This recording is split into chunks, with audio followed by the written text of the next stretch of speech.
Welcome to Tips and Tricks Tuesday with TSN. Today, we're talking about break timers, a simple way to keep everyone on schedule. Break timers display countdowns between classes, during lunch, or before an event starts.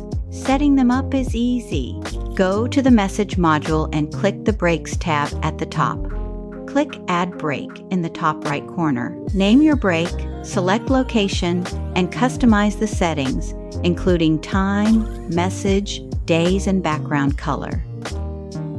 Select screens the break timer will show on. Please note, the break timer will only show on 3 tile screens in the left tile. Once saved, your timer will automatically run on selected screens, keeping everyone on track. Try it today and make transitions smoother than ever. See you next Tuesday for more TSN tips.